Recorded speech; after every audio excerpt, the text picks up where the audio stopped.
Upuan po dito sa harap, sa mga nasa likuran. May upuan din po dito sa gilid kung gusto yung kumuha at talagang gustong gusto sa likod. Nasa likod yata ang Diyos hindi ko alam Okay, good morning mga kapatid. Happy Lord's Day everyone. Kung tinatanong niyo po kung bakit nagbabatian sa church ng Happy Lord's Day, yun po kasi yung historic na batian ng mga Kristiyano. Or Lord's Day kasi, yun yung panahon na muling nag-resurrect si Jesus. That is on a Sunday. So, historically, Christians greeted one another as the church ng Happy Lord's Day. So, pag binati po tayo ng church, Happy Lord's Day, yun po yung binabati ng maraming Kristiyano across the years and across the decades and across the centuries. And we are part of a great historic movement. Hindi po tayo ang nakaisip ng church na ito at sinimulan natin and then tapos na, yun na yun. Part po tayo ng libu-libong taon ng mga Kristiyano na sumusunod kay Jesus. Hindi po tayo unique, hindi tayo magaling. Tanggalin niyo po sa kaisipan niyo na special ang simbahan natin. Hindi po tayo may special anointing. Wala po tayong special na kahit ano. Tayo ay tinawag lang ni Kristo. Dadaan tayo dito. Tayo ay kukunin ng Panginoon. Darating ang araw, may magpapatuloy ng ebanghelyo dahil isa lang dapat ang mataas. Hindi church, hindi pastor, hindi leader, hindi kahit sino man, kundi si Jesus. So, pag sinabi kasi natin na parang ang espesyal nang nangyayari sa church, maaaring espesyal ang ginagawa ng Diyos, pero hindi dahil espesyal ang ginagawa ng Diyos, espesyal na yung simbahan. Espesyal yung Diyos na umikilo sa simbahan. And at any day, the Lord can say, okay, iba naman ang gagamitin ko. Iba naman ang gagamitin ko. Iba naman ang kikilusan ko. At siyang masusunod. Dahil ang kadakilaan ng Diyos ay para sa kanyang pangalan, hindi para sa ating pangalan. The glory of God is for Him and for Him alone. Amen. So, ngayon po, kaya ako po sinasabi sa inyo lahat ito. Gusto ko lang po kayong i-update on a couple of things. Una, dito po sa ating lugar, sa mga bago po dito, hindi nyo po alam, kalilipat lang namin dito last year. Officially, nag-start po yung aming talagang pag-stay dito ng July ng ating pong Pastor Franco Ferreira nag-start. Siya po yung nag-preach. And then after that, mula July, may mga updates, may mga, wala po yung pintura, lahat po, dinagdag po. This coming week, kakaroon na po ng mga pintuan yung mga offices natin. Praise the Lord. Amen. Praise God. Tapos, hinahayaan din po tayong gamitin yung harapan for the kids. Dito po side, ito po magiging office ko. Ito po yung ating storage. So we will have a storage area dito. And then of course, bukod po sa storage area, sa office and sa kids department, gagamitin din po natin yung mga susunod pang panahon para din po magkaroon pa ng, kasi po, ang akin po, ang prayer ko, magtagal talaga tayo dito. So kunwari, may magbe-vacate pa na pwesto dito, baka kunin din po natin yon para doon yung kids, para mag-expand pa tayo dito. Kung di nyo po napapansin, pag may first Sunday tayo, hindi kasya tayo sa Lord's Day, masyado na masikip, masyado na mahirap. So gusto pa natin mag-expand. Very rare po ang nangyayari sa ating simbahan, kaya ako po nasabi sa inyo to. Marami pong churches ngayon na nahihirapan ng mag-grow, nahihirapan ng madagdagan, and yet here we are, adding chairs, buying, kasi the Lord is adding numbers to us. And that is something that is happening noon pa man. Marami pong ngayong bago dito. Maraming bagong member or bagong pumupunta at umaattend sa atin. That's why this Sunday, last week, sabi ko sa Sunday school, gusto ko sanang ituro yung biblical generosity. So I spent Tuesday and Wednesday reading the Bible and just praying. Lord, what do you want to say to your people? Ano pong gusto niyo sabihin ninyo bago kami pumunta ng Philippians? Hindi po masamang ipag-pray yun. No, hindi po tayo hindi naman po bubukas ang langit at kakausapin ako ng Diyos. Para po sa mga umattend dito, hindi po tayo naniniwala doon. Hindi po tayo naniniwala na apart from the Bible, God can speak to you. lahat po ng quote-unquote na madidinig o mararamdaman natin sinasabi ng Diyos, dapat dumaan sa lente ng Scripture. Hindi po tayo naniniwala na pag may sinabi ang Lord sa akin gawin, gagawin ko. Dapat kahit papano may backing yung Scripture doon kasi baka mamaya pakiramdam ko lang na sinabi ng Diyos yun at wala akong pruweba na Diyos nga yun at ang tanging pangahawakan ko ay Biblia. So tandaan niyo ito mga kapatid, sa mga nanggaling sa iba't ibang background dito, one of the things that our church believes is sola scriptura. That the Bible alone is the source of revelation, divine revelation. Naniniwala pa tayo sa pwedeng magpagaling ang Diyos? Absolutely. Naniniwala pa tayong pwedeng kausapin ka ng Diyos o sa panag-inip? Nakalagay sa scripture, ginawa niya yan eh. Pero lahat ng yon sa lente ng Biblia. It goes through the lens of the Word of God. Can you say amen? Kaya po nung nagpipray ako at habang binabasa ko, dito po ako dinadala ng Panginoon. I believe this is something that the Lord is reminding us simply because ang daming bagong nagiging member ng church at gustong magpa-member sa church. Mamayang gabi, I believe marami na namang a-attend. Mamayang gabi, there is a plan. Nag-uusap kami ni Nika na magka-youth service na ng afternoons. Even po yung midweek services namin, when we pray, there's some people attending, even po sa online, there's some people coming. So, we're praying for more of the Lord and what the Lord is doing. So, ngayong hapong ito, ngayong umagang to, welcome ko po kayong lahat sa aming church. Hindi niyo po ako kilala. Ako po si James. Ako po nagpapastor sa ating Balanga Church. And hopefully, may turo ko po ito na may faithfulness. So, pag-pray po natin ngayon, ang salita ng Diyos para makita natin ang nakasulat sa kanyang salita. Can you say amen? All right. So let's pray muna for the word and then we will begin. Father God, thank you for your grace, Lord God, para sa amin. Panginoon, thank you na sinamahan mo kami. Lord God, una, ang lahat po ng Sovereign Grace Churches, Panginoon, sa mundo that are now pursuing your mission, Lord, we pray for our denominational affiliation. We pray for our national affiliation dito. And Father, we pray that our local denomination or our local church would find its place, Panginoon, sa proclamation ng gospel faithfully. Maraming salamat po. In Jesus' name we pray. Amen and amen. Gusto ko pong sabihin ito para sa ating lahat. We are so grateful for what God has done in our lives. Sino po nagpapasalamat sa ginawa ng Diyos sa ating buhay? We are so grateful for what the Lord has done. Gusto ko pong i-picture nyo yung mga panahon na bibigay na kayo and yet the Lord was there for you. I want you to picture the things na parang susuko na kayo and then the Lord was there for you. Nag-provide siya ng kaibigan, nag-provide siya ng taong makakausap, nag-provide siya for you because God is there. Brothers and sisters, sinong hindi nagpapasalamat na mabuti ang Diyos? Sinong hindi nagpapasalamat na ang dakila ng Panginoon? Even sa gitna ng trahedya, even sa gitna ng question, even sa gitna ng parusa, we are so grateful to God for what He has done. Mabuti ang ating Diyos. This season, we have experienced comfort and joy, lalo na sa ating church. Alam niyo mga kapatid, ang sarap din pong umattend na yung parking mo maayos, yung lugar mo maayos. Tignan nyo naman, habang nagpipreach ako, di ba, pwede magkape, pwede kung ano man. Ang sarap ng mga comforts na ito. Pero mga kapatid, are we called to this and these things alone? Are we called to sit down and enjoy the things of God? Marami po sa atin have been overworked. Kaya ako po sinasabi yun, as I look in this room, even sa panghapon, marami po sa atin nabugbog ng ministry. Na parang yung badge of honor natin ay parang mas banal tayo pag mas busy tayo sa ministry. Kasali ako sa ganito, kasali ako sa ganyan, ginagawa ko to, busy ako sa church, so on and so forth.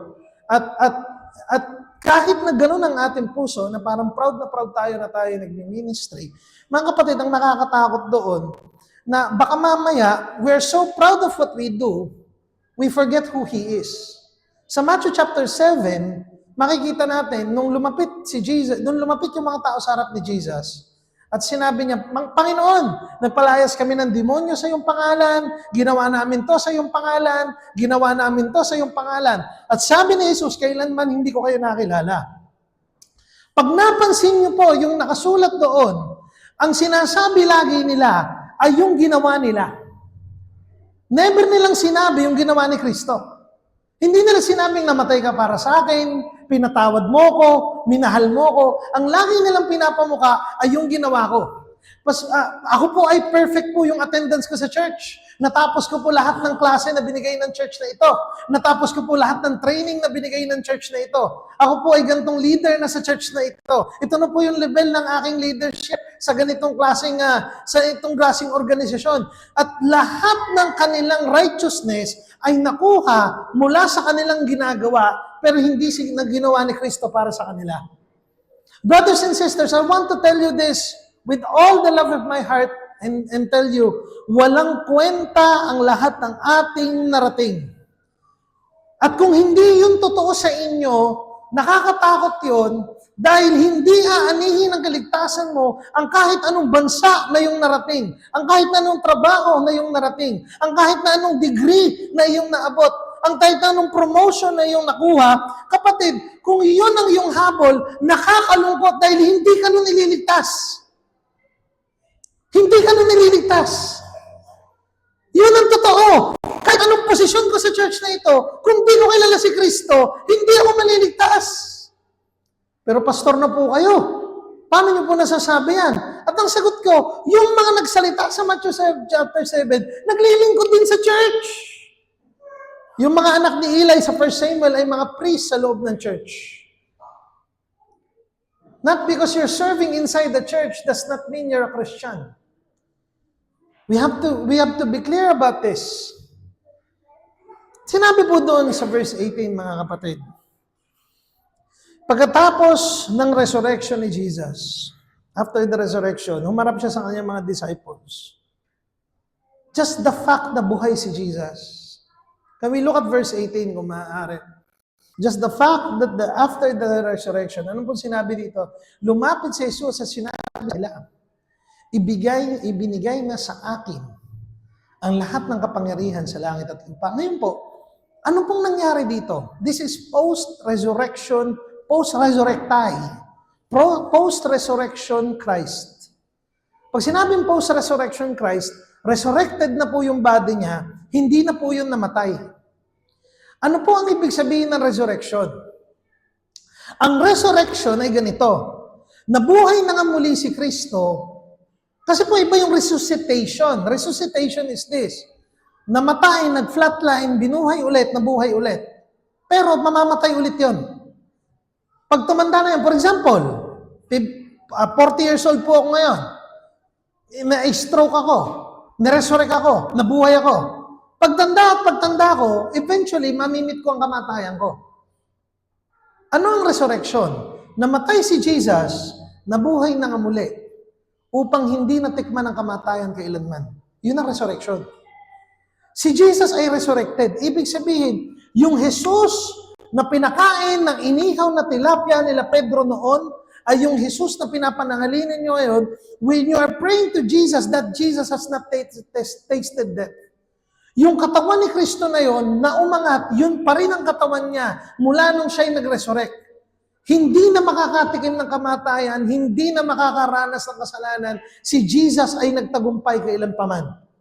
So, isipin niyo to mga kapatid, humarap si Jesus sa kanila na ganito ang estado. Sabi ng mga scholar, sabi ng ibang critics ng resurrection, sabi nila, siguro kaya lang nabuhay ulit si Jesus, na-survive. Na-survive daw yung pinako, tinusok sa tagiliran, na-survive. Kaya lang, kung na-survive lang ni Jesus yon, bakit ganito katapang yung mga disciples? Can you imagine kung si Jesus lalapit sa kanila, binigay na ang lahat ng kapangyarihan. Anong sabihin ni Pedro? Sige na, oo na, sige na. Pahiya ka na, oo. Hindi siya humarap ng mahina, na barely surviving Jesus. He confronted them alive, fully well. At anong sinabi niya? Binigay na sa akin ang lahat ng kapangyarihan sa langit at sa lupa. Brothers and sisters, the resurrection is the cornerstone of our faith. Sobrang na-appreciate ko po kanina yung ating Bible school. Sabi ni Pastor Leo kanina, hindi natin sinasamba ang Biblia. Sinasamba natin ang Kristo ng Biblia. Sabi sa 1 Corinthians ni Pablo, kung hindi nag-resurrect, walang silbi ang Biblia. Walang kwenta ang Biblia kung wala ang resurrection. Ang cornerstone ng katotohanan ng salita ng Diyos, lahat ng kinote niya sa Old Testament, sinulat sa New Testament, ang cornerstone na yon ay si Jesus ay nabuhay muli. Hindi yung ginawa ni Vishnu, hindi yung ginawa ni Brahma, hindi yung ginawa ni Shiva, hindi yung ginawa ni Confucius, hindi yung ginawa ni Rizal, hindi yung ginawa ni Marcos, ginawa yun ni Kristo. Hindi kailanman matatagpuan na si Donald Trump ay mabubuhay ulit mula sa kamatayan. Si Jesus lang po yun, mga kapatid. Jesus alone is the one who resurrected from the dead. Hindi po yung nagawa ni Pinoy, hindi yung nagawa ng mga presidente at hari. Isa lamang ang nabuhay muli. Yun si Kristo. Mga kapatid, ang inyong pananampalataya ay hindi nakakaangkla sa isang simbahan. Kung proud po kayo na dito po kayo nagsisimba, nalulungkot po ako sa inyo. Kung yun po yung, ay, dito ako nagsisimba, sound yung doktrina dito. Hindi po tayo ang magliligtas. Si Jesus ang magliligtas. Sabi ni Paul, kung may boast ka, boast in the name of the Lord. That I am saved by the love and the grace of God. That I am undeserving, but yet God has saved me. Hindi ko po sinasabing huwag natin mahalin ang ating local church. Ang sinasabi ko po mga kapatid, hindi tayo ililigtas ng church. Si Jesus ang magliligtas sa akin. Christ is now resurrected, the resurrected King. We come from His redeeming blood. Jesus is King. Hindi po inutos, yung nagsalita pong to, all authority has been given unto me. Ang nagsalita pong ito ay hindi lang basta manager, hindi lang basta boss ng isang company, hindi lang basta isang teacher sa isang universidad. Lahat po yun ay kagalang-galang, lahat po yun ay maayos, pero hindi yun lang si Jesus. Brothers and sisters, Jesus is Lord of Lords and King of Kings. Yung nagsabi nito, dapat nating tignan na ito si Kristo. Si Kristo ang nagsabi nito. At sinabi niya doon, balik tayo sa verse, all authority has been given unto me. Lahat sa langit at sa lupa. Ito po yung isang maling konsepto ng mga Kristiyano na gusto kong sabihin sa inyo. Ang hari po sa impyerno ay Diyos pa din. Diyos pa din ang nasusunod sa impyerno. Pag meron po akong nadinig na pastor at sinabi niya, very well-meaning pastor, mabait na pastor, sinabi niya, ang naghahari daw sa langit ay ang Diyos at naghahari Satanas sa impyerno. Hindi po. Hindi po. Ang impyerno ay parusa kay Satanas. Ang impyerno laman ang perfect judgment ng Diyos. Yun ang dapat mangyari sa kasalanan. Impyerno. Ngayon, may susunod na tanong dyan eh. Kung napakamahabagin ng Diyos na binabanggit mo, Pastor, kung napakamahabagin niya, bakit iilan lang ang maliligtas? Bakit ilan lang ang maliligtas? Kung mapagmamahal ng Diyos na yan, maibigin ng Diyos na yan, bakit ilan lang maliligtas? At paano natin sasagutin yun? Paano natin tatayuan yung ganong klaseng pag-iisip? At ito po yung sasabihin natin. Pag may lumubog na barko sa gitna ng karagatan at palubog na siya, walang malapit na lupa, nagkataon lahat ng nakasakay doon sa barko, ay hindi marunong lumangoy. Nagkataon lang. Lulubog na ang barko, may dumating na chopper, malaki. Ganun talaga yung tunog niya. Dumating yung chopper. Pagkarating ng chopper, malaki siya. Pero hindi kasya ang lahat.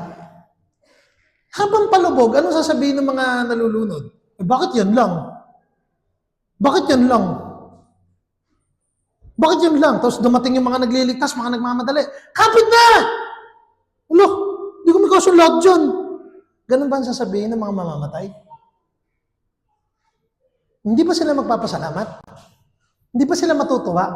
Hindi ba sila magdiriwang? Hindi ba sila magmamadali at kakapitan yung kanilang mga kapamilya?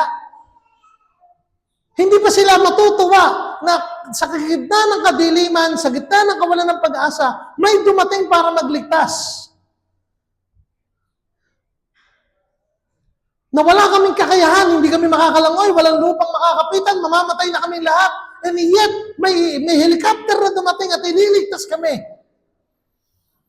Ang tanong ko sa inyo mga kapatid, anong mararamdaman ninyo? Pagpasalamat o yun lang? Ako magpapasalamat. Ako magdiriwang. Ako sasabihin ko, Panginoon, salamat. Alam niyo mga kapatid, ano? Ang si Kristo Jesus, hindi niya kailangan matay. Magkalinawan tayo dito. Hindi tayo kailangan ng Diyos. Dapat malinaw yun. Tanggalin natin tong lingwaheng to.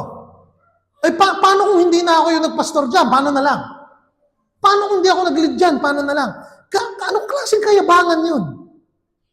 Gaano ka kagaling at gaano ka kahusay? Kapatid, kahit lamunin ako ng lupa ngayon, magpapatuloy ang simbahan dahil si Jesus buhay. Hindi tayo kailangan ng Diyos. Ginagamit lang tayo ng Diyos.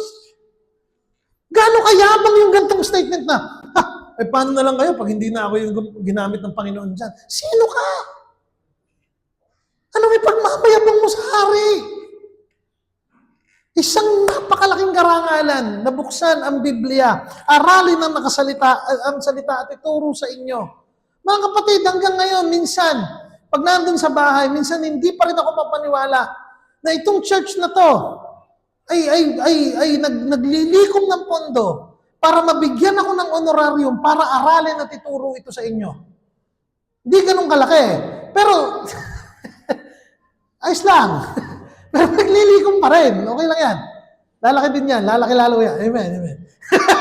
Pero naglilikom tayo at magtatabi yung leadership, yung mga diko natin, sila Harold, sinupin at sasabing, ito kay pastor to. At alam niyong lahat yun. At ang trabaho ko, aralin to, ituro to, aralin to, ituro to.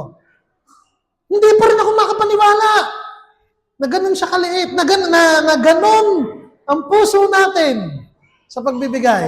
De, pero totoo mga kapatid, salamat po. Bakit mga kapatid sinasabi ko ito sa inyo?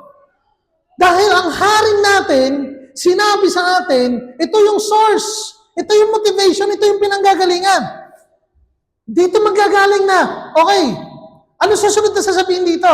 Binigay na sa akin ang lahat ng kapangyarihan sa langit sa lupa. Pag sinabi ni Jesus, tumalon ka ng building at lilipad ka, makakalipad ako. Maring matakot ako. Pero sinabi niya kaya niya eh. Lahat daw ng otoridad, ano yung kaisa-isang binigay niyang utos? Verse 19. Kaya't humayo kayo, gawin ninyo alagad ko ang mga tao sa lahat ng bansa. Mga kapatid, kaya may church. Sabi ni Ed Stetzer, walang misyon ang church. Ang misyon, merong church. Ibig sabihin mga kapatid, the mission is the main point kung bakit nag-i-exist ang simbahan. Hindi po tinawag ang simbahan para baguhin ang mundo. Tinawag tayo para gumawa ng disipulo. Kung gagawa tayo ng disipulo at yung mga disipulong yun magiging businessman, magiging politiko, magiging kung ano man, purihin ng Diyos. Pero ang panawagan ng church, gumawa ng disipulo. Sino nagsabi? Si Kristo. Hindi tayo dapat tamarin doon. Hindi pwede yung church natin mapunta sa kung ano-ano. For example, ganito mga kapatid, nag-send po sa atin yung City Hall ng Balanga. May letter po dyan. At sabi, we address your good office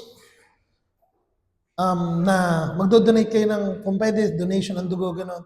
Nag-message po, nag-email po sa Gmail natin yung Clark, Global City, at mahanap ng collaboration para sa blood donation. So, salamat kay JT doon. So, yun message sa atin, blood donation, gano'n. Tutukan kaya natin yun. Linggo-linggo kaya? No. Mag-blood donation drive tayo. No. Diba? Hindi, di ba? Clark yun eh. Clark yun. Bala nga to. Big time. Ang puputi ng mga na yun. Ang puputi at ang papayat. Di ba kaawit? Ngayon, bakit po mga kapatid, kung tututukan natin yon, bakit siya hindi realistic? Kuwari, sabihin natin hindi tayo magdodonate. Sabihin natin, maghahanap tayo na magdodonate, gawin natin linggo-linggo. Kasi maganda pa naman para sa bayan eh. Nakakatulong naman. May natutulungan naman tayo. Bakit di natin yung gagawin? Kasi hindi yun ang misyon ng church. Hindi yun ang misyon natin. Naiintindihan niyo po ba? Hindi po natin misyon ang gumawa ng negosyo, pakitain tayong lahat. Hindi po natin misyon yun. Lahat po yun maganda. Naalala ko po, nung si Brother Aris, Aris kung nanonood niya, si Brother Aris po, parang may talks na pwede maging konsel ng bayan si Aris dito sa Balanga. At kasi isa sa mga prime SK na nag-perform. Kinausap niya po ako at ang sinabi ko, ang kaya lang namin sigawin sa'yo pag pray ka namin, hindi dahil politiko ka, pero dahil kapatid ka namin. Pero hindi ka namin ma-endorse sa pulpito. Hindi namin sasabihin iboto ka. Hindi namin sasabihin bakit. Hindi yun yung purpose ng church. Hindi yun ang purpose ng church. Ang purpose ng church ay gumawa ng disipulo. Dahil sinabi ni Kristo, lahat ng otoridad, lahat ng kapangyarihan binigay sa akin. Anong sumunod yung sabihin? Kaya humayo kayo. At gawin ninyo lahat. Sabi po sa English, sa ESV, go therefore and make disciples of all nations. Go therefore and make followers of Jesus. Mga kapatid, Jesus, the mission of the church does not change. It is to make disciples. This call is for all of us that follow Christ. Ulitin ko po. The mission does not change. Hindi nagbabago ang mission. The mission of the church does not change. It is to make disciples of Jesus. This call is for all of us that follow Christ. Pastor, may gera. Make disciples. Pastor, may taggutom. Make disciples. Point back to the answer. Point back to Jesus. Follow Jesus. Honor Jesus. Ito ang panawagan natin. Bago tayo pumunta sa libro ng Philippians at ma-enjoy nyo yung mga teachings na ibibigay ko, or ni Pasleo, or ni Pastor B, or ni Jobs, lahat ng teaching na ibibigay namin at ma-enjoy nyo, huwag nyo kalimutan, you're not only called to enjoy, you are called to make disciples of all nations.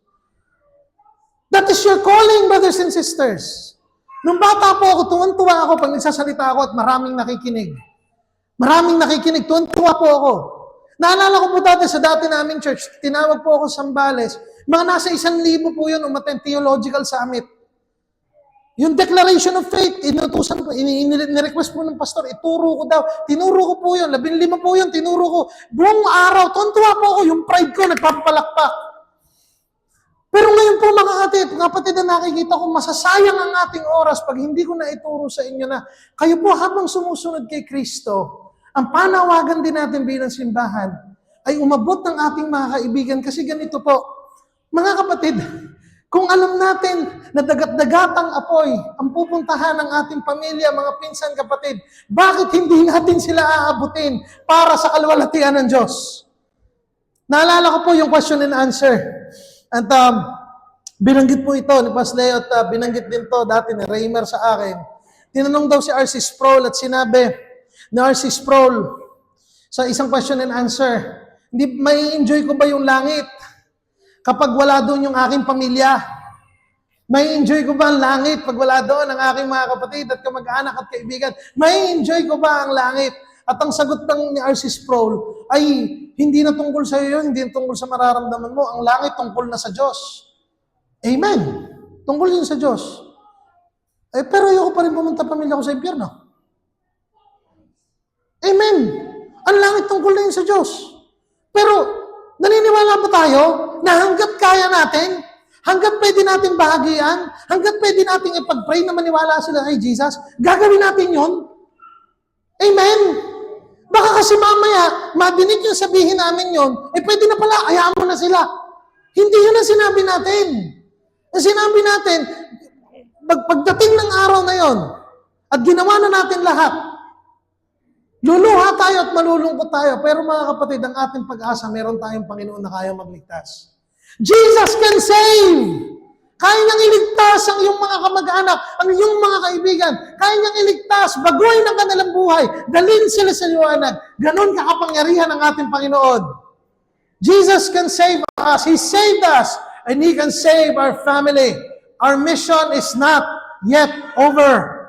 Mga kapatid, ito ang misyon ng simbahan, ang iproklama ang Ebanghelyo ni Kristo. Pag sinabi natin, si Jesus ay namatay para sa inyo, maniwala kayo sa Kanya, at kayo ay maliligtas, hindi nangyayari yun, hindi mangyayari yun, hindi nila madidinig yun. Hindi mangyayari yun. Sabi sa Romans 8, di ba? Sinabi sa Romans 8, you were called, you are predestined, those who are predestined, He called, lahat yun totoo. Pero sinabi rin sa Romans 9, how can they hear without a preacher? Blessed are the feet who bring the good news of God. Herald natin mga kapatid, si Jesus ay namatay para sa inyo. Kung kayo ay nabubuhay sa kadiliman, mayroong pag-asa. Si Kristo ay namatay para sa inyo. Hindi mo na kailangan pagtrabahuhan, iligtas ang iyong sarili. Si Jesus ay namatay para sa inyo. Iyon ang pag-asa, iyon ang calling, iyon ang responsibilidad. At mga kapatid, pag nawala tayo doon sa misyon na yun, nakakatakot ang pwedeng mangyari sa ating church. Kasi maraming grupo eh. Pag pumunta ka sa mga events ng Sabado, may mga networking na nagpapayaman. May mga political parties na inaangat ang kanilang political leader. Maraming pwedeng gawin sa isang grupo ng tao eh. Maraming pwedeng direksyon dalhin ng grupo ng tao. At ang church, isa ang calling.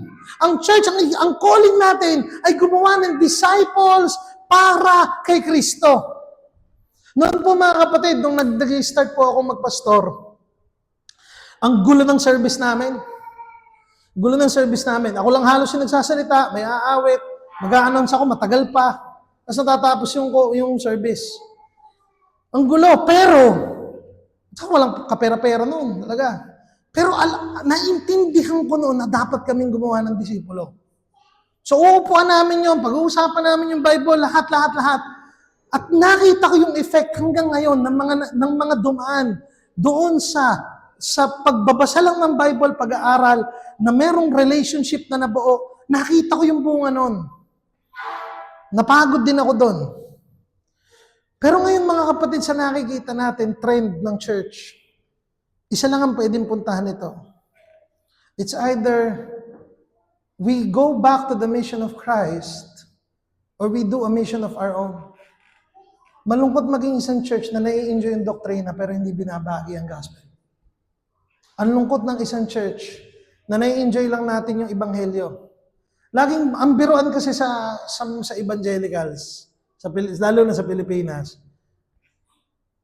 may nagbiro, nilalait nila yung isang church, charismatic yung simbahan, niloloko nila, ganyan-ganyan kayo.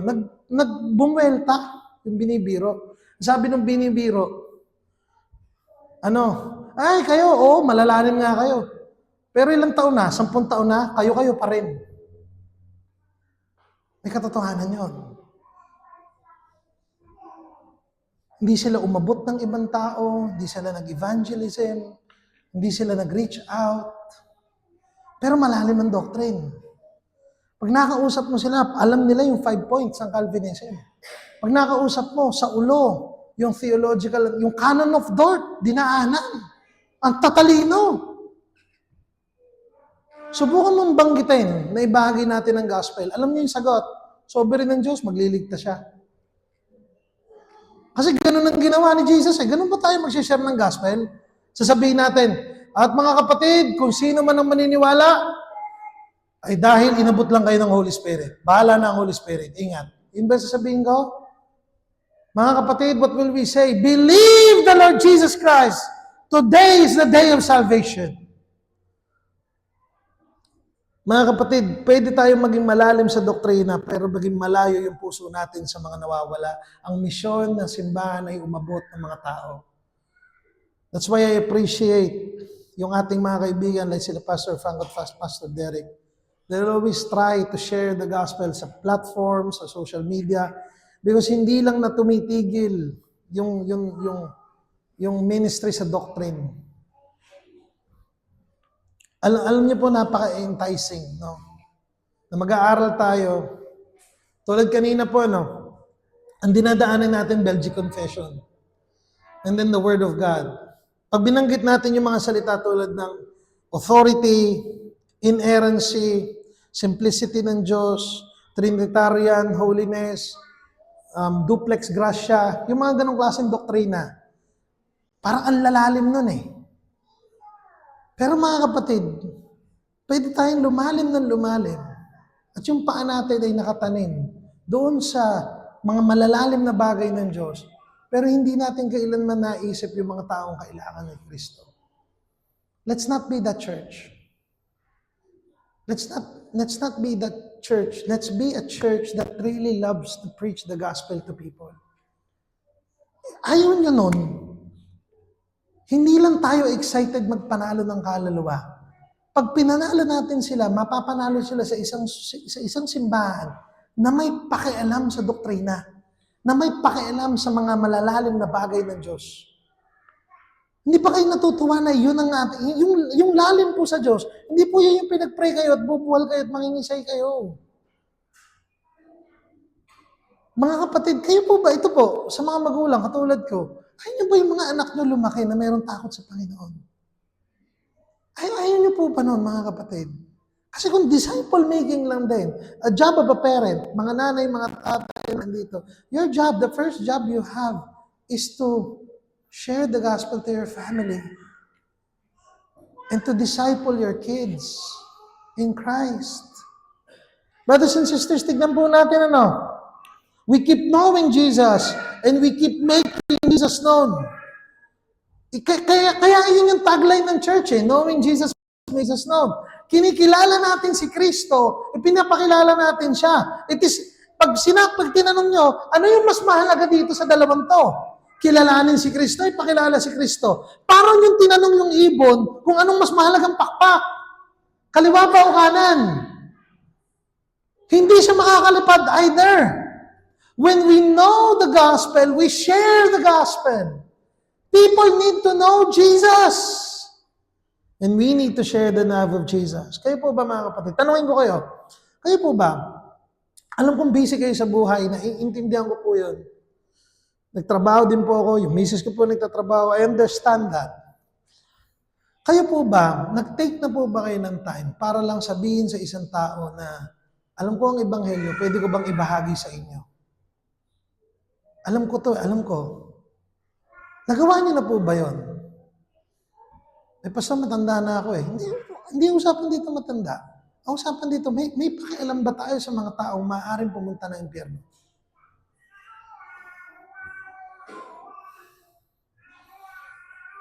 Alam kong hindi ito yung masayang mensahe. Alam ko naghahanap tayo ng medyo kahit paano nakakatuwa, may mapupulot tayo.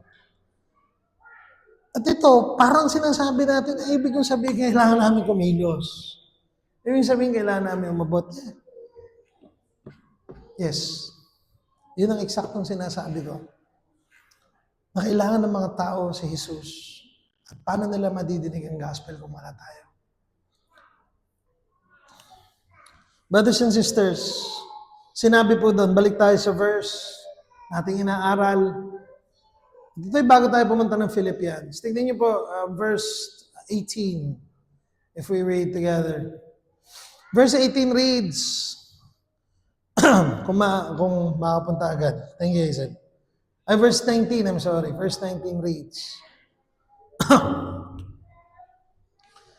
Nung time pong ito, as Jesus was coming to them, sinasabi niya to doon sa mga disciples at sumusunod na sa Kanya.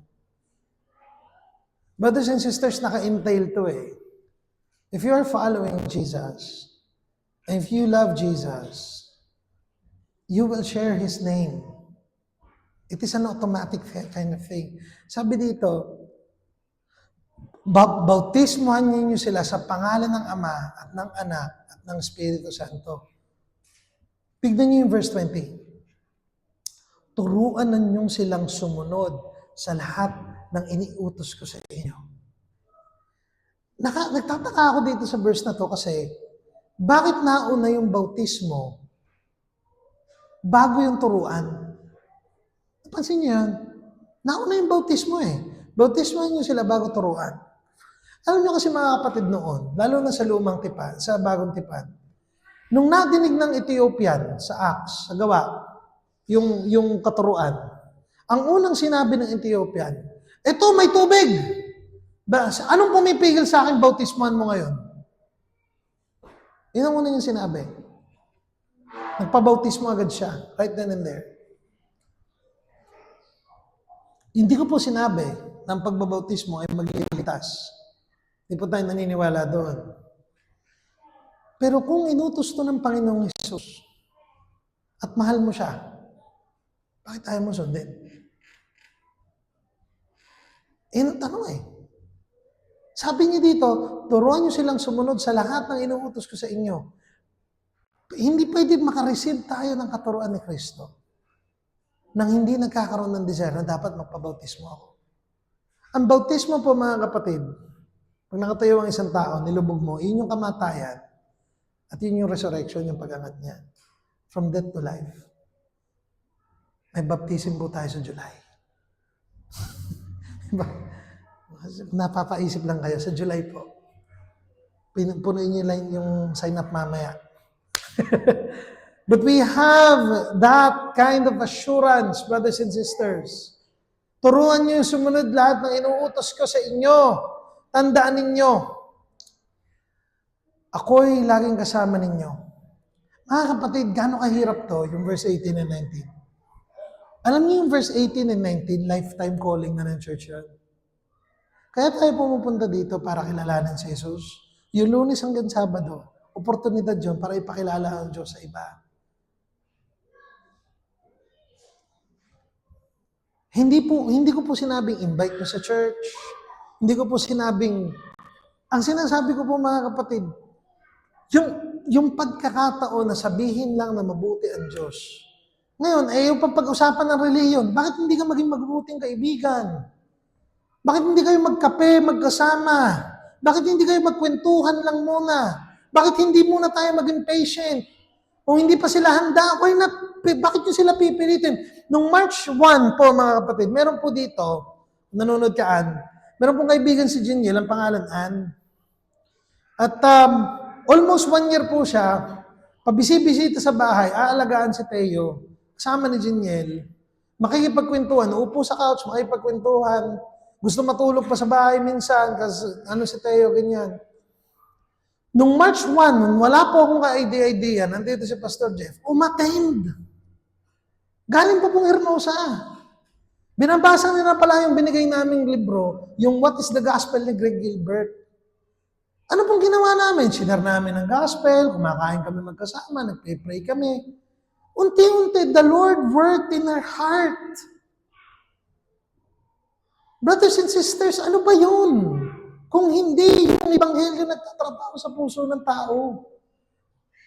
Huwag po kayong maniwala na kailangan natin isaksak ang paniniwala natin sa loob ng 3 minuto or less. Sinasabi, may training po tayo, yes. Ngayong April, meron ulit tayong training, how to share the gospel. Meron po kaming drill doon na within 3 minutes, share mo yung gospel. Tinetrain namin yun kasi para masanay sila mag-share, pero hindi naman kailangan ganun eh. No? Tapos na yung relasyon, tapos na yung pakikipagkaibigan, tapos na yung pamilya. Pag binagyan kita ng gospel, hindi ka na naniwala, ano na, bala ka. Sige, pagpag pa, yun na yun. Wala man lang konsiderasyon, wala man lang, sige, try ulit natin, sige, bakit mo susukuan ng isang tao, hindi, kailangan mo pa agad sukuan? Hindi pa pwedeng ipag-pray muna, hindi pwedeng daanan muna. Mga kapatid, may mga tao hanggang ngayon, even sa buhay ko, may mga taong hindi pa rin ako sinusukuan at pinagpe-pray ko pa din sila. Kasi kailangan nila si Jesus eh. Brothers and sisters, The promise is that as we are teaching His Word, proclaiming His name, He is with us. The promise is simple. Kapag kayo, mga Kristiyano, patuloy niyong pinuproklima ang gospel, patuloy niyo kasama natin ang Diyos. There is no other way to biblically make disciples than to teach His Word. Napakahirap na pupunta ang isang tao dito kasi may gusto lang silang makuha. Gusto nilang tumugtog, sumayaw, makipagkaibigan at kung ano man. Wala namang problema doon. Pero maaaring hindi nila kilala si Jesus. Natatakot ako para sa mga kabataan na dumaan sa church, tumugtog ng drums, akala nila, kilala nila ang Diyos. Nagpiano sila, umawit sila, nagsayaw sila, at kung ano man ang ginawa nila, at hindi pala talaga nila kilala kung sino yung Diyos na sinasamba nila. There is no other way. Kayo pa mga kapatid, walang ibang paraan para umabot ng tao, para i-proclaim ang gospel, para maging tagasunod si Jesus, ni Kristo, kundi ang iproklama ang kanyang salita. At wala ding ibang paraan para kilalanin siya, kundi ang kanyang salita. The moment that we know the word is being proclaimed and we are proclaiming the word, the notion is that faithful ang ating pagsunod. Mga kapatid, ngayong panahon na to, I want to conclude with this. In this moment of chaos, in this moment of confusion, the church is still the church. The gospel light shines brightest in the deepest darkness. Brothers and sisters, may gera ngayon sa Middle East. Nandun po yung kapatid ko, along with other friends. May balita po, and mas magandang sundan yung ibang news channels, news outlets. And then may balita na may mga mini skirmishes. Yung I believe yung nag-launch yung North Korea ng missile near territory ng waters ng Japan. I believe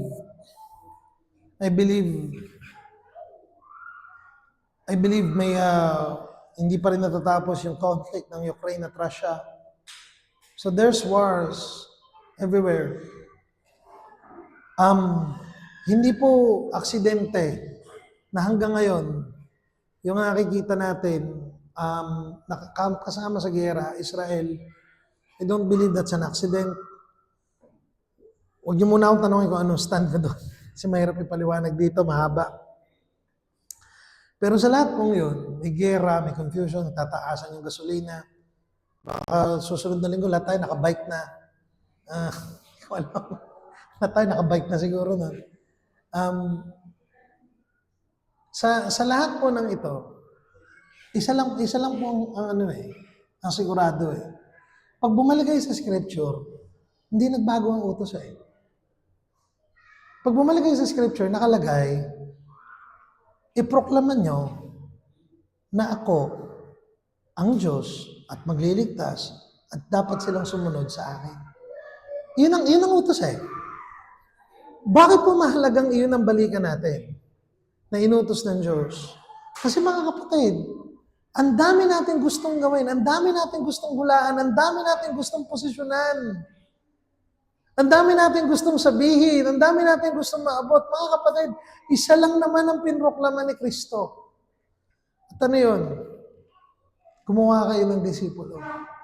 Mga kapatid, ngayong linggon to, dapat natin maalala that we cannot do this on our own. Brothers and sisters, tingin po dito. Tapos na tayo. Brothers and sisters, your commitment to the local church must not end on Sundays. It mustn't.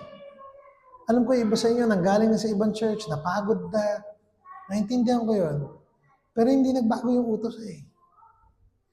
Kaya may mga community groups tayo. Kaya may membership tayo. It's because we want you and encourage you to follow Jesus with us. Sumunod tayo kay Kristo sama-sama. At yun po ay imposible. Let me end. Imposible kung wala ang banal na Espiritu. Nakakapagod po yun. Marami po sa atin na pagod. sa pagbubuno ng lakas sa church dahil hindi natin naiintindihan na ang pinanggagalingan ng lakas ay walang iba kundi ang Diyos. May it be so that we are inspired to follow, obey, to serve, and to love the Lord Jesus Christ. Palakpakan natin ang Panginoong Jesus. Today, as we enter a new series on Philippians next week, gusto rin nating balikan yung misyon ng church. Saan po yung misyon ng church? Sinulat ko po ito noong 2019. Pwede mo i-post doon, Hazel? Sa pinapakita yung video. Doon sa mission, post mo nga doon. O mapopost ba yan o hindi? Hindi ba? Sige, sabihin ko na lang po since sa ulo ko naman siya. Ang mission po ng church na ito ay simple, to proclaim Christ and to witness Him, transform lives from generation to generation. Sinulat ko po yung 2019. Kung hindi nyo pa po alam, ayahan nyo po sabihin ko sa inyo, to proclaim Christ and to witness Him, transform lives from generation to generation. That is not from the Bible. That is biblical, but that is not from the Bible. Sinulat ko po yun para may malagay tayo doon sa SEC, para may malagay po tayo doon. Pero totoo po yun. Ang mission ng church ay proklama si Kristo at panoorin siya, i-witness siya na bumago ng buhay. Amen? Ngayon po, dadako tayo sa ating komunyon. Purihin po ang Panginoon. Amen. Kaya palapakan natin ang Diyos sa buhay. The Lord is good. And today we remember our Lord Jesus Christ, the one that died for us, the one that died for you and for me. Brothers and sisters, our prayer is this, that we remember the Lord Jesus Christ and we remember Him crucified, died on the cross for our sins.